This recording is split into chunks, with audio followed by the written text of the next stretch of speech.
Welcome to Girls Who Gab with Habs and Muffy. Today we're diving into one of our favorite topics, dreams.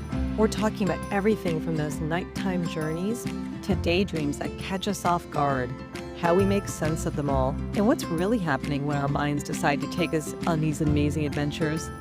Stay tuned as we daydream and night dream into this episode. Hey Habs, it's Muffy. What a great topic. I know you and I love to talk about on dreams. We love to share them and then hear what the other thinks. It's just amazing to be able to remember a dream and be able to tell a good friend, for me that's you, Habs, about it and always hear what your dream filter comes up with. As a therapist who works sort of in the deep waters with people, I love when patients bring in dreams. I love when I have my own dreams. And I love listening to your dreams or dreams of others. I just find it fascinating. And they're not always dreams that come during the nighttime. I think daydreams are also kind of interesting, when kids are daydreaming in class, or maybe you're in a long meeting and your mind floats away and you're sort of in this reverie state. What comes in then is also just so fascinating. So I love dreams. I love swimming in the train of dreams. I have to say, as a therapist, I look at dreams in two ways, for myself and for the other. One is that when someone's telling me a dream or I'm thinking about my own dream, every character is me in that dream. So even though it may appear to be, your mother, or it may appear to be your best friend or your husband, in a dream, I often think that any character, either ourselves or outside of ourselves, can be read as ourselves. So that's one way I think of dreams. I don't know if anyone else thinks of it that way. The other way is like, what was the emotion or the feeling that was going on while you were having the dream? Was it terror? Was it joy? Was it happiness? Was it sadness? Because I think that also the feeling of the dream, the emotion that you're tapping into, says something about the situation and the state of what's going on. I also think we can direct our dreams. How can we do that? I was told years ago, and this isn't from a therapist or anything, but someone told me that if I have a problem in my mind that I'm trying to work out, just before I go to sleep at night, to just focus on asking myself that question, whatever that may be. I don't know. I'm trying to think of a should I take this job or not? Should I go on that next date with somebody, or should I break up with somebody? Should I, give my family member money? I don't know, whatever the quandary is in your mind, to ask yourself that as you go to sleep, and do it each night for like 4 or 5 nights. And your unconscious will answer you in a dream. So in that way, you're sort of directing your mind into your sleep state, into the dream state. And I have had success with that. I often don't remember, what's that question I want to be thinking about right now? But I should, because I think it's quite powerful. Because again, we're letting go of consciousness and us trying to figure something out, and letting go and letting other parts of ourselves answer something that's on our conscious mind. And I always think that's fascinating. I also think that we should all keep a little notebook and a pencil beside the bed, because as we know, we wake up and the dreams are like vivid, like we're coming out. We can feel the vivid dream or the sensation, and we lose it pretty quickly.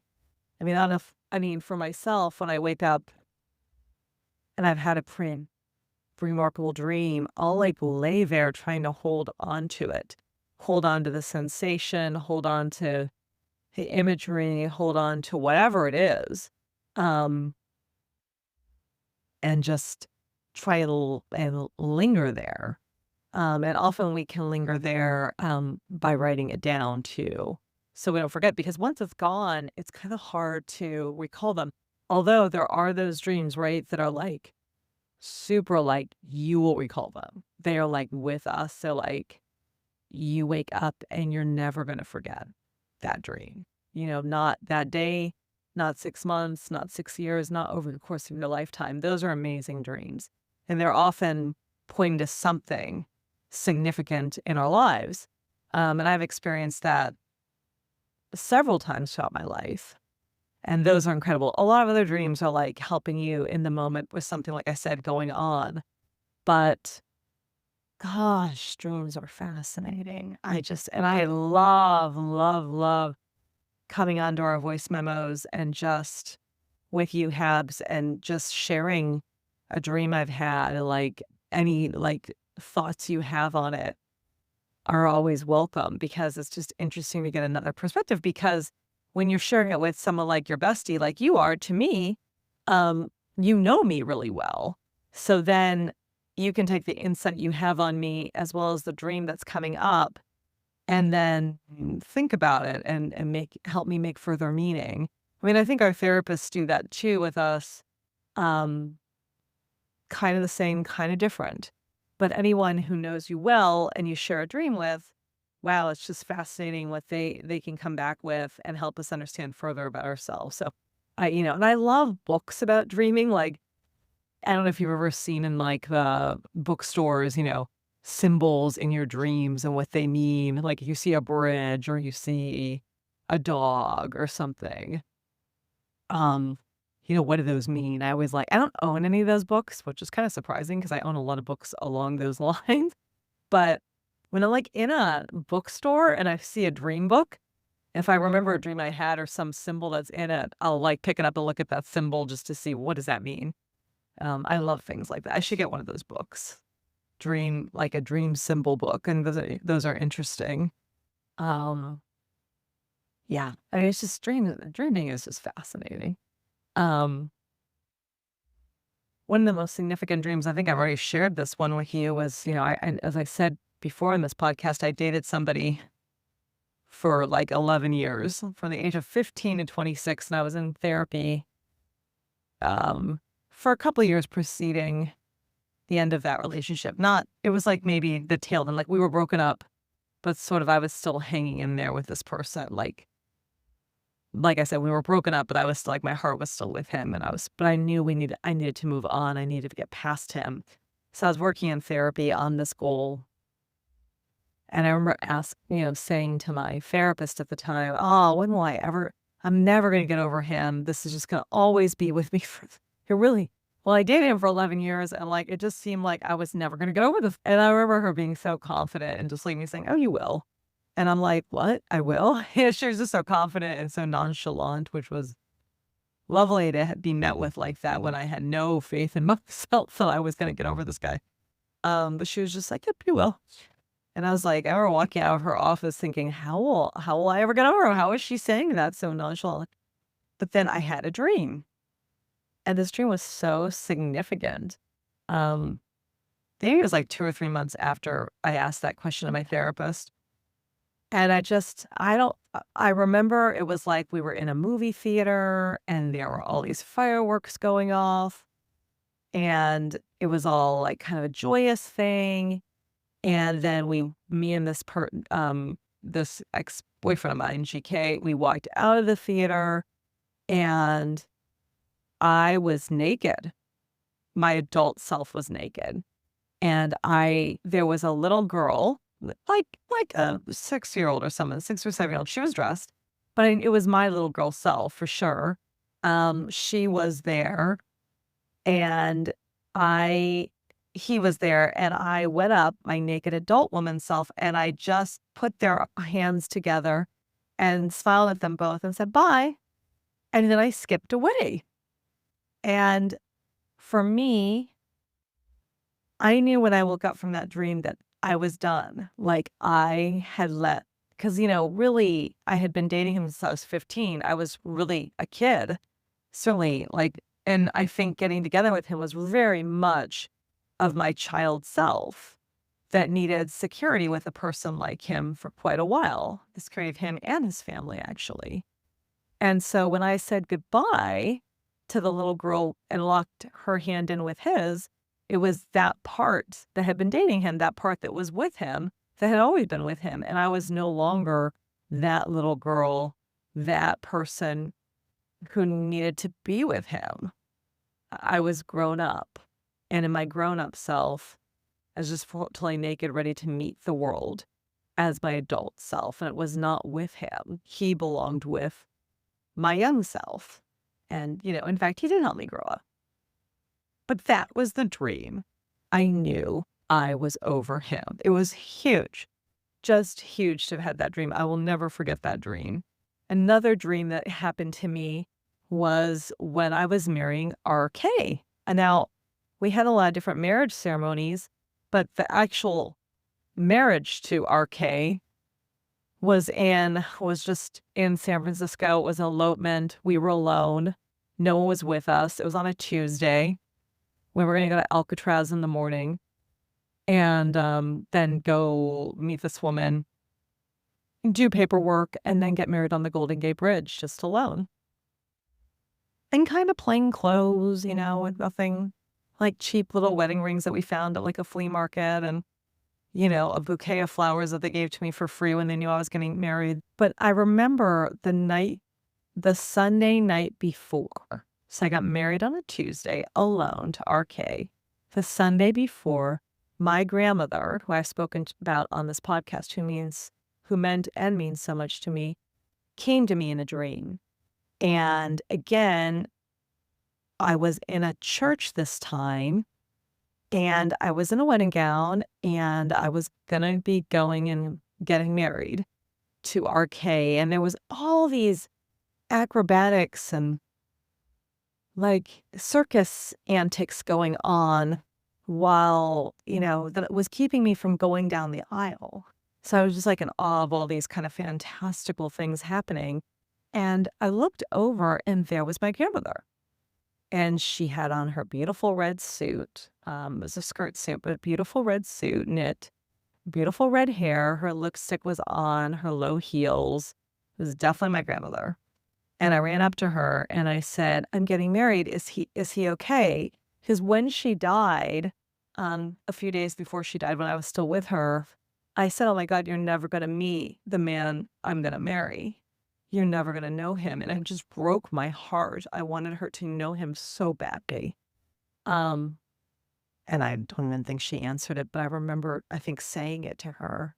So here she comes, and in my dream, the 2 days before I'm getting married to this man. And I say, Grandma, I'm getting married to him. What do you think of him? And she just smiled and would not say anything. And I said, do you approve? And of course, she was not a woman to say, I approve or I don't approve. She would never come out that directly. But she just smiled and she held my gaze and was with me, and she knew who I was marrying. I knew that she knew who I was marrying very strongly. And I remember feeling when I woke up from that dream, I'm not alone marrying RK. She knows and she's with me, and I don't have to worry about anything. And I think in reflection now, I think about that dream and asking her, and she had a very strong spirit post her death. Her spirit was with me for quite a while. I need a lot of help, really, from the spirits, the spirit world. That's another episode, I think. But she was with me quite a lot, and she came in that dream, and it always brought me so much comfort to know she knew who I was marrying. And now that we've been married 22 years and counting, I know she knows. I think her smile was, this is a good one for you. This is a good one for you. So there's just these amazing dreams I've had at certain points that I can remember vividly, right? I did not need to write those down. There are other ones too that are in my mind right now, but there are many that I do need to write down. And I've never really kept a dream journal, just like a journal of my dreams. That would be kind of interesting if I had. I used to journal, and keep I had like 500 journals more. When I moved to New York, I got rid of them because I was just like, wait, if I don't have children, no one's gonna want these. No one's gonna read these. Um, but I still write down. I still journal quite a lot. I just don't keep them anymore. If I really want to remember something, I type it into my computer and keep it as a computer file now. But even that I don't do very often. I think when I write something down, like a dream in any journal, it stays with me then, like it becomes a part of me. And that's the most important thing. How about you, Habs? What's your relationship to dreaming?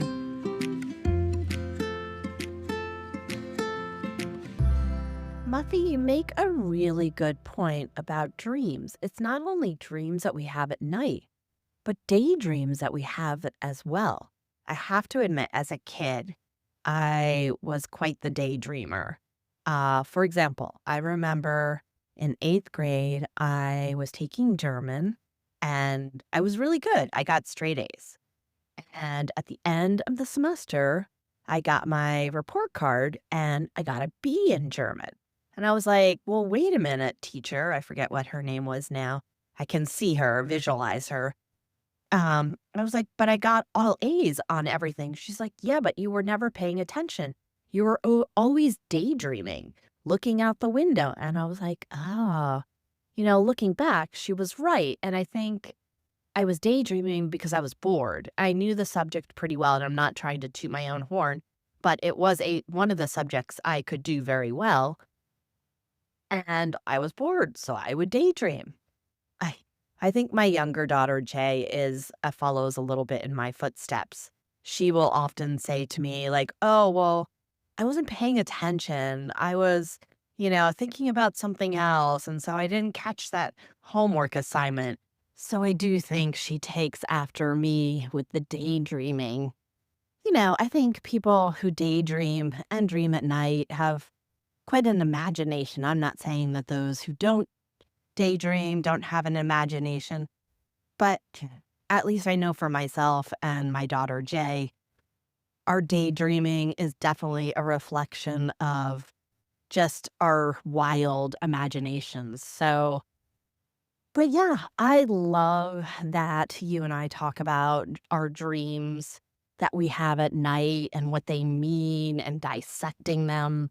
I love to hear your dreams, and then I love to have you kind of analyzing my dreams. And I agree, it's fascinating to talk about what did they mean, and what does that symbolize, or why did I have that dream? And because you and I talk a lot and know each other well, we can often kind of see things that the other can't see. So it's a lot of fun to talk about. I love dreams. I mean, I always have.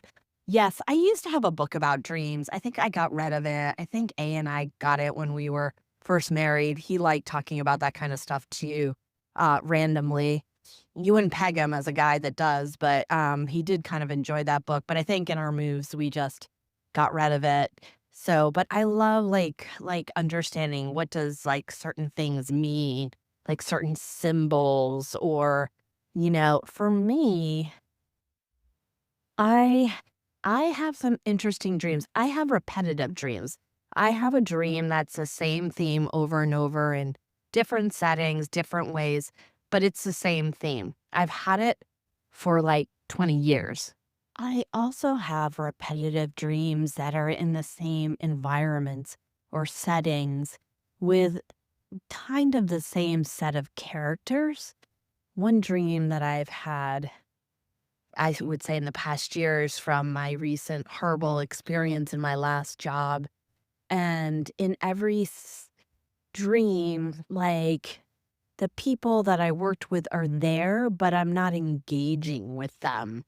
I'm engaging with other people who accept me and like me for the most part, or value the work that I do. Anyways, it's really interesting to dissect that.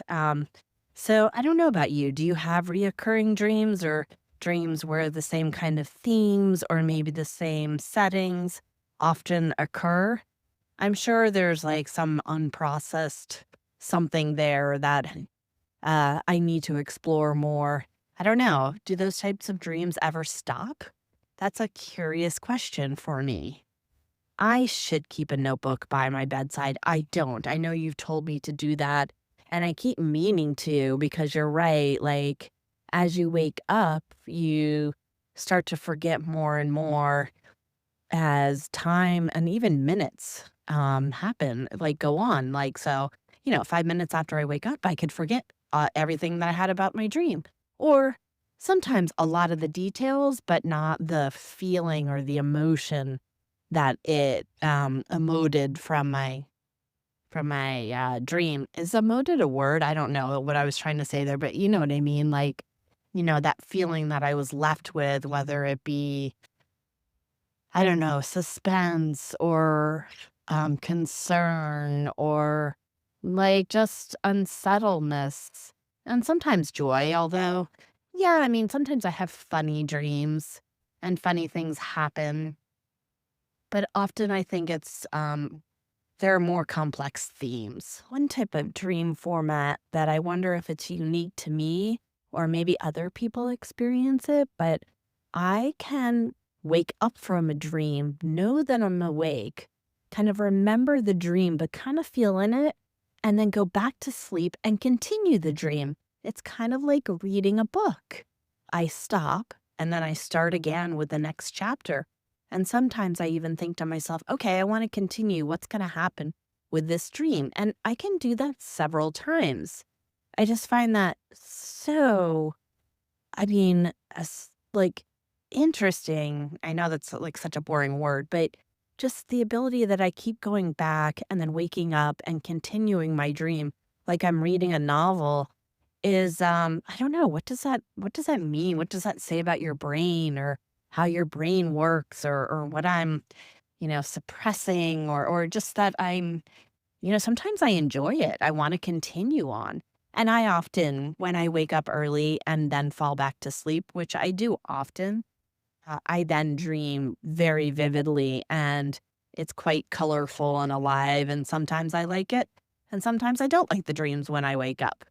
Another thing I should disclose is, I'm on this antidepressant, and I remember the first time I went back to my doctor and she was asking me, how it was going. And I said, good. It's just, I feel like I'm remembering a lot more of my dreams. I know I've always dreamed, but I don't recall ever remembering a lot of them. And she was like, oh, yeah, that's been reported on this particular drug that a lot of people will, remember more and more of their dreams. She's like, well, are they upsetting? Or are they making you angry? And I'm like, no, they're not. I mean, I'm just remembering more. So she was like, okay, that's good. So it is a side effect, but for me, it's not a negative side effect. I quite enjoy it. I know that sounds weird. Uh, another angle to this dreaming, I'm curious, did your partner RK ever dream and do you witness his dreaming? Now, with I witness a lot of his dreaming when he's quite like verbal and his body language is active. So a lot of times they tend to be like, I don't know, something like hostile is going on or he's afraid and he'll moan out loud and he'll kind of move around and be like his voice is all like it's like somebody who can't really verbalize clearly, so it's kind of this like you can kind of make out what he's saying but you also can't, and it's a lot of don't, and then it's a little bit violent at times and I'm like, wow, what was that all about? And then, he'll wake up later and be like, oh, yeah, this was going on. But he loves them. He loves those dreams. He takes after his father. His father has angry dreams too. Isn't that funny? I mean, my mother-in-law once admitted um, that, uh, my father-in-law is quite the dreamer and they tend to be very angry dreams. I know as a child, I would, I would not sleepwalk, but I would, I guess, talk in my sleep. So I don't know what I was dreaming about then or what was happening, but my mom would often have conversations with me while I was asleep. and I just like say the most nonsensical things. Like she recalled one. It was like I sat up and was like 1, 2, and she's like, okay, and I'm like 1, 2, and she's like, so what is it? And it was just kind of funny. Um, so I don't know if you talk in your sleep or you've ever walked in your sleep, but I think that's another interesting component of dreaming while you're asleep. And I know Jay does. We'll talk in her sleep, and she's quite clear actually when she talks. I mean, she's not necessarily making sense, but her words are very, very clear, like she's awake, which is a little bit scary, or I would say jarring. The dreams that where I have people that I know in my life, but I'm not close to, and they're kind of random, but they're actively involved in my dream. Those ones are the most unnerving because it's like, why did I just dream about my boss from 25 years ago? Like, why was he in my dream?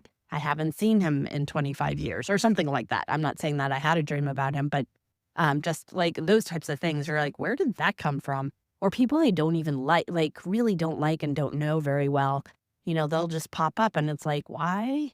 Why were they there? But I think there's something to what you said about how you are everybody in your dream. I never thought about it that way, that maybe you are being all these different characters in your dream to play out like whatever it is you're trying to figure out or solve. I don't know. I never thought about it that way, but I appreciate that very analytical approach, and also intuitive because regardless of your training, you do have a very intuitive sense of things. I have never thought about kind of directing my dreams and asking about them before I go to sleep. I know that you have, and you've mentioned to me in the past, but perhaps I'll have to do that in the future. I'll have to try it out sometime and test it. That's another just like kind of interesting thing. In some ways, I don't. It's not that I don't want to tip fate, and that it's not that that's what you're doing. I just, I don't know. Part of me just kind of wants to see where you know dreams take me at night, and I just kind of let them go. It's kind of like I've never had my fortune read, which I don't know. More and more, I've been thinking about it, but I know this is off topic. Um, but I've never had my fortune told because I don't necessarily want to know my future. Maybe that's how I feel about dreams. I don't necessarily want to like help predict what I'm going to dream about, but I hear what you're saying. That like doing that can help you to resolve maybe a problem or a challenge that you have. I also wonder, like, I know some people that don't dream a lot. I always find that interesting, like, or don't remember their dreams. And like, I wonder what that means. Like, why do some people remember more of their dreams than others? Why are some more active? Why are some more angry? Like A's, not angry, but they're often hostile. Like he's like fighting somebody with a knife or a gun, which he's not a violent person. So it's just always interesting. Um, or even, like when I think about dreaming, like dogs and your pets that dream. I mean, my dog P, he does dream. I can tell. He'll be sleeping on the bed and like he'll like kind of move and like his leg will twitch and it's like, there's something going on and he's definitely like he's dreaming something and he'll wake himself up. I mean, one time, this has nothing to do with the dream, but one time he farted, he tooted, and he woke himself up. And he was all surprised, like, whoa, what happened?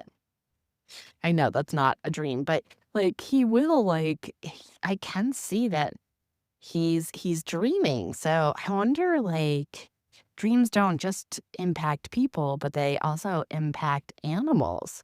I wonder if animals in the wild dream. I mean, I wonder if people, if there are people that study certain animals and wildlife, if they study that part. I know I'm going off on this random tangent, but that's kind of a curious question. Like, what other creatures dream? Do all things dream? I don't know. I know. I'm not on any kind of psychedelic. I'm just like, it started me thinking, like, do fish dream? Do sharks dream? do trees dream? I know, is this like a child's book? I don't know. It is fascinating. I love talking about dreams, and I love like identifying the symbols within dreams and like what they're supposed to mean or what they might mean. Or it's just like this like peek into a very imaginative world. But I do think, and I have met people who don't like to talk about their dreams, who don't want to analyze them. I don't know. Like, what does it say about someone who, what do dreams say about a person? And what do people who talk about or don't talk about dreams say about people? What do you think, Muffy?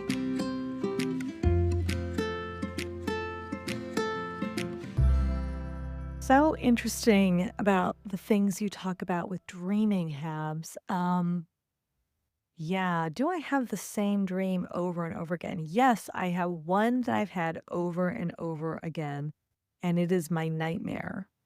And my nightmare is that I will not be able to brake at a high speed. Like I'm on the highway and I have to brake and the brakes go out. I don't know what that says about me, but I think it sort of says something about me feeling I'm going too fast in life and I can't slow down if I really have to. That just sort of pervades. Yeah, just I just can't slow down. I can't the car will not brake. And then I'm just in a lot of trouble. I don't in that dream, I don't go crashing into anybody. It's just the terror of not being able to brake that I feel. I think that when you say you wake up, you kinda have the dreaming going, and then you sort of return to sleep and you're looking for the next chapter. I sort of feel like that's directing your dreams, right? Like, I go to sleep and I'm sleeping on, "Oh, I'm having this conundrum in my life. I like to know, like, a solution to that, or I like to hear what my unconscious has to say about that." Rather than just my conscious mind. Like, I think that that's sort of your way of directing things. Like, I wanna know the next chapter, or I wanna see what happens next in this story. I think that's very powerful. I think that's kind of directing, um, your dream. I mean, in the sense that it will continue and I wanna know what's going on next.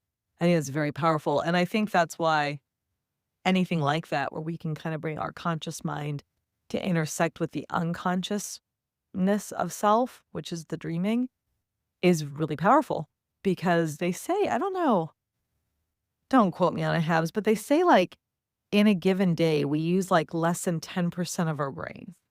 If you can believe that. A regular human uses like less than 10% of their brain capacity. So there's all this capacity of our brain that we is not even tapped into at all on the regular. And I feel like the dreaming is a place where we tap into other parts that we're not aware of and can kind of bring those online.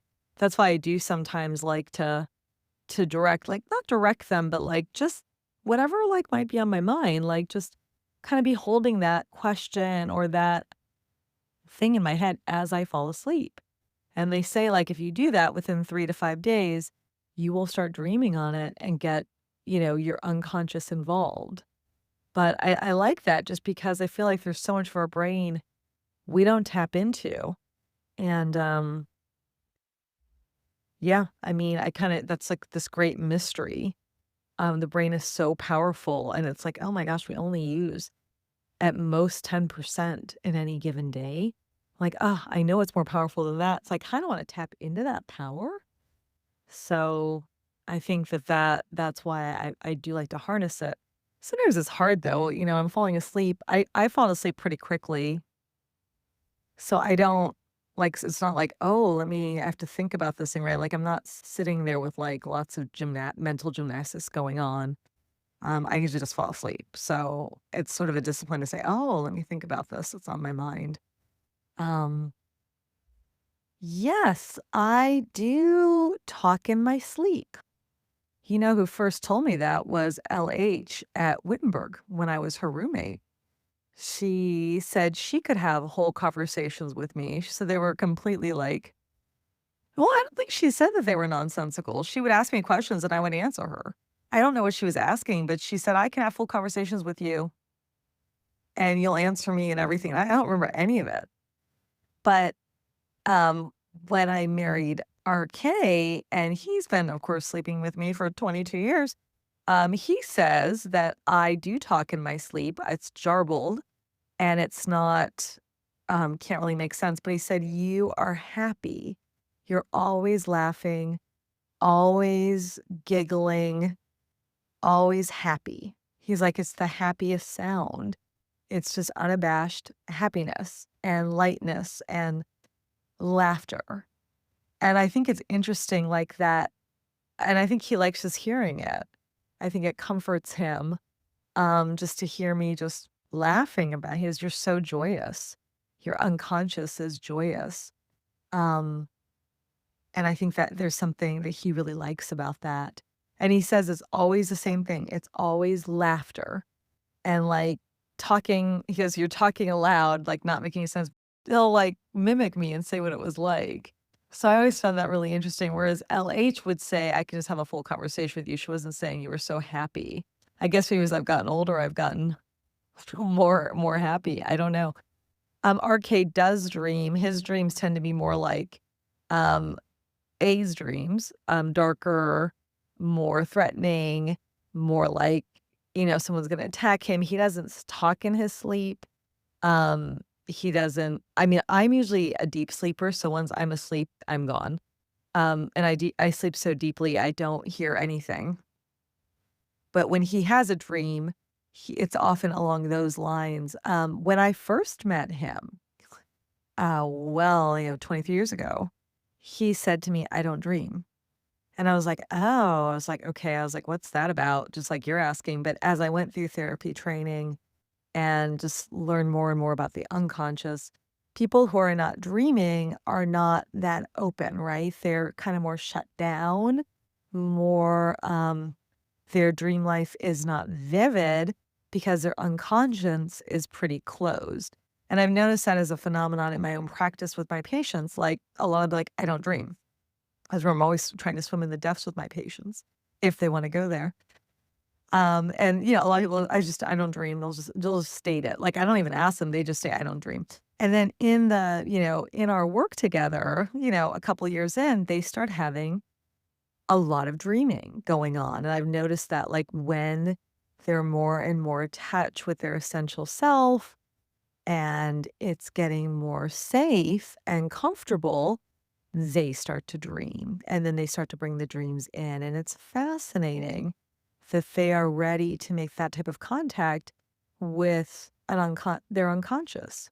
So I think that the I don't dream is sort of a defense against kind of knowing self at a deeper level, or getting curious about self at a deeper level. There's a sort of a defensiveness. I don't want to go there. And as people get less defensive and more curious about their internal world, the unconscious opens up and more is being connected to. And I just always find that really just like phenomenal. So yeah, RK does dream. It can dream more into that, more the darker terrain. More recently, though, as I think he's been a stand-up comedian and he's been expressing himself on stage, some of his dreams I'm noticing that he's reporting to me are lighter and happier and just like he feels safer. So I've just been kind of noticing that the more expression he can have in his life and he expresses himself on the stage, the more his unconscious is lightening up.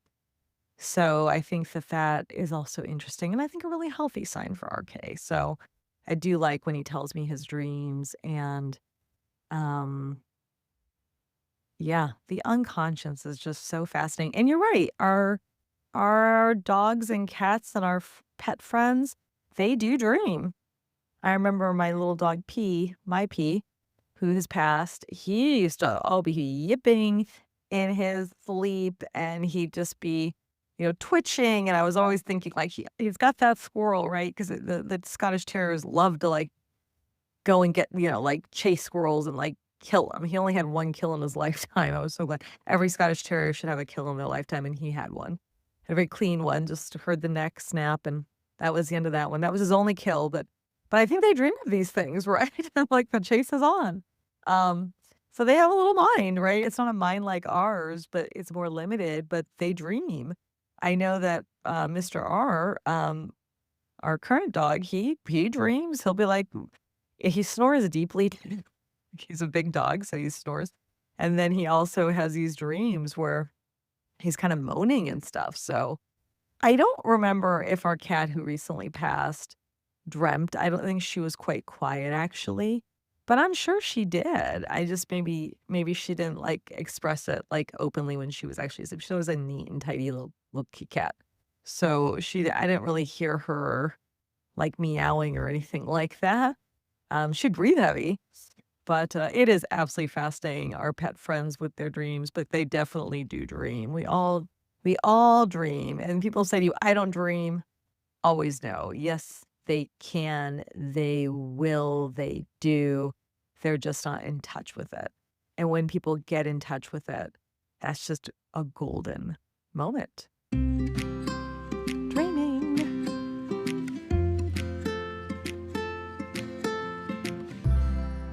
Muffy, you share that fear. I didn't realize, or maybe I did, that it was also a nightmare about you going like at top speed and not being able to, and the brakes not working.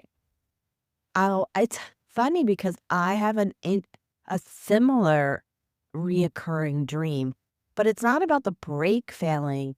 It's about I'm in the car and it's usually, I don't want to say it like it's on a road race type of track, or it's often in a parking lot, I think, but a big one.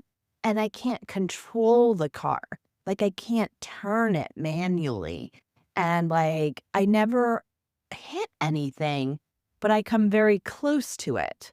So that's just interesting how we both have kind of that similar, like, I can't control this, or I'm going too fast and we need to slow down or get out of the situation. I don't know. There's something there. I can't quite put my finger on it, but I wonder if other people have like similar dreams. If the two of us do, I'm sure others, dream about being in a car or something happening. I have another dream where I can't, like, and it happens often, I can't lift my legs. I know it sounds strange, but like we'll be going up steps or we'll be hiking and I can't move them. I don't know what that's all about, but it's happened to me a number of times, and I wake up and I'm like, "Oh, wait, can I move my legs?" And I'm like, "Yes, I can move my legs." But, like, I have to, like, lift them or hold on to something to pull myself up, and, like, they just get locked in place. So and then I do have another dream about A and I think it's just I mean, I've had the dream on and off for a long time, and I think actually last night I had a dream, and it wasn't about he and I, but I brought back the dream about he and I into a piece of the dream, if that makes sense. And I think I'm often like, wow, I can't believe that I found him and, he is my partner in life. And I think still to this day, even though we've been married 23 years, like, why did he choose me? And I mean, I think that's probably more to do about myself, but I still to this day, sometimes I'm like, really? Why did he choose me? I mean, I chose him too. It takes two to tango, of course. And I just felt like early on when our relationship was going that he was just always going to be a part of my life. But to this day, I'm still like, really? Like, how did I get so lucky? What does he like about me? Anyways, I won't go off on relationships now, but these are dreams that I I do have on a reoccurring basis, and I don't really know for how long. So it's so interesting. There's something more there to unpack, right? Definitely. I also thought, I mean, I'm not quoting you, but if we use less than 10% of our brains on any given day, wow. Yeah, the capacity like to use our brains more, it's got to be there. I'm curious, have you ever been interested? Probably not, I'm thinking, but I could be wrong about like using either psychedelics or microdosing to unlock like the subconscious. I don't know what you think about that if you've read about that. I know A has read about that quite a bit, and he's very interested in it. I'm not quite sure why. Well, he just finds it fascinating, like what kind of doors it can unlock and what kind of behaviors, or just like what's the unconscious saying that we don't consciously realize. And I know he's read up on it and people that have done it and practiced, like in a cared setting, not just haphazard. So just curious what your take on that is. And I know you have a last minute if you want to comment, but curious with our listeners, has anybody tried that angle? Because as the one on this podcast who isn't a therapist, and not quite as analytical as you, but I think, like you've mentioned, and I agree, in tune with things. I do think people who say they don't dream aren't really in touch with themselves and they're not willing to kind of open up to their deeper self. So I find it fascinating that when you work with patients who say they don't dream, and after a while, they're starting to open up themselves more to themselves as well as to you, that they do start to dream. So that is fascinating. Uh, but I, I loved your story about uh, RK as saying that you just always giggle and laugh in your sleep when you're dreaming. I just love that. It is the essence of who you are, Muffy. And so, gosh, I mean, you're lucky in that sense because a lot of people do dream about, being chased or, having somebody shoot at them or something scary or so. I mean, I just think would love to know what you're thinking about in that moment. I'm not sure that I ever have like a lot of funny dreams or but they're not always serious, but they always seem to be kind of complex. Different things happening and I'm trying to sort things out and you've kind of convinced me that maybe I should keep a notebook next to my bedside table and record my dreams because I know, for example, I had a lot last night and then I did fall back to sleep this morning and I had more dreams and now I can't remember them at all. So it's funny how that works. The brain is silly and complex thing for sure, but I do think that would be useful. So you've convinced me, Muffy.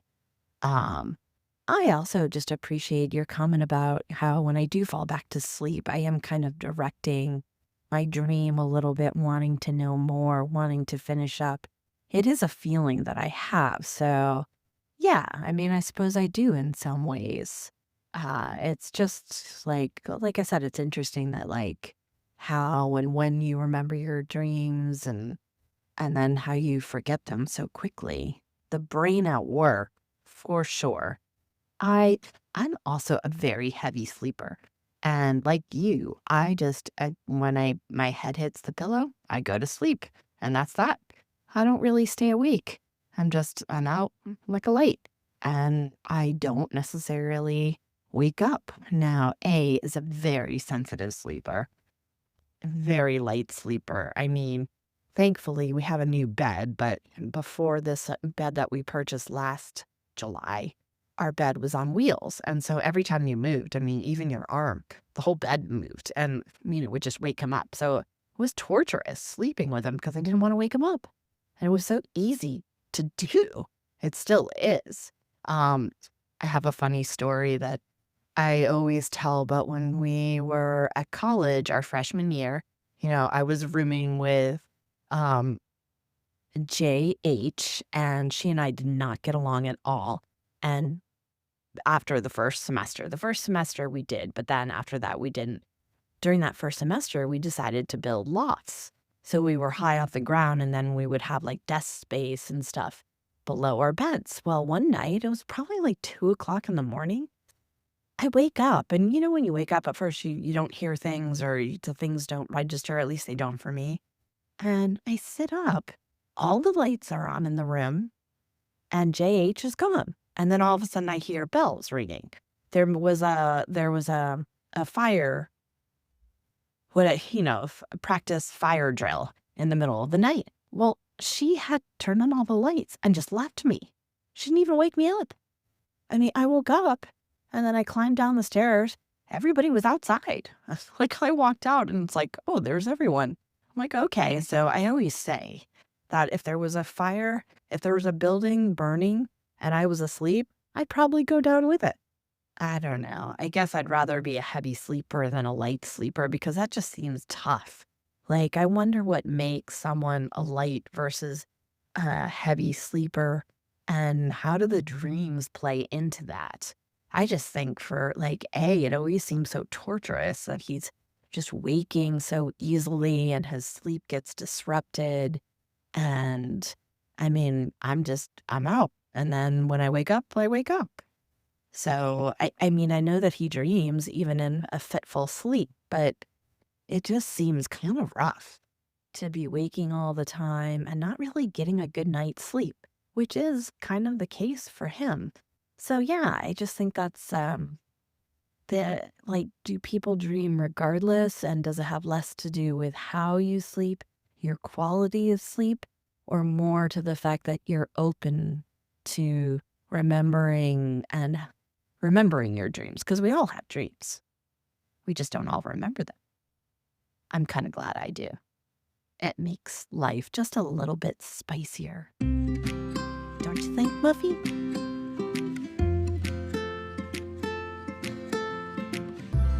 Hey Habs, it's Muffy. You know, I have heard a lot about psychedelics in therapy and people using them to get in touch with like deeper trauma or memories that have been blocked. People do this. There's a movement within the therapeutic community to do this, as you say, supervised and in a therapeutic setting. People are also doing that not in a therapeutic setting, but just taking like shrooms and psychedelics just to get like in touch with like deeper pain, deeper insight. And that's maybe a little riskier because you're just like with your friends or something. I'm not exactly sure if it leads to actual therapeutic benefit under those circumstances, but there is a lot of evidence talking about using psychedelics and, these sorts of drugs in a therapeutic setting and getting more and more, the A-OK from the community. I don't know. As a therapist, I always think is that it's like the fast track to your trauma to like learn or remember. Sometimes trauma shouldn't be fast track like that. Sometimes it needs to just be uncovered in time. But it sort of makes sense that with psychedelics and shrooms, whatever, that people are just interested in the wham bam, let's get to it, let's get it over, let's process it, let's get past it. Unfortunately, that really doesn't exist in the world, really, I don't believe. But people are very drawn to it, I think, because it's new, it's sort of exciting, and it's sort of like maybe it offers a quick fix to, pain, psychic pain, which is often what our dreams are trying to work out for ourselves as we sleep or as we daydream. Have you ever had that dream where you're driving and suddenly the brakes stop working? No matter how hard you press the pedal, the car just won't stop. It's the ultimate you're not in control message from your subconscious. What's even stranger is how so many of us return to the same dream settings over and over, like our minds have built a recurring stage for unresolved thoughts to play out. For some, it's in an office that always looks different but feels oddly familiar. Sometimes corporate, sometimes chaotic, but always vaguely unsettling. And don't get us started on the people who say they don't dream, because more often than not, they're either not remembering, avoiding, or just not ready to open that door. Some people even turn to microdosing or psychedelics to help unlock what their subconscious is already trying to surface at night. Dreams run the full emotional spectrum. From Muffy giggling in her sleep with no memory of it, to Habs' husband waking up in a sweat because something or someone was chasing him. Whether you're a heavy sleeper diving deep into the dream world or a light sleeper just skimming its edges, There's always something your brain is trying to say, if you're brave enough to listen. Thanks for listening to Girls Who Gab with Habs and Muffy as we talk about our dreams.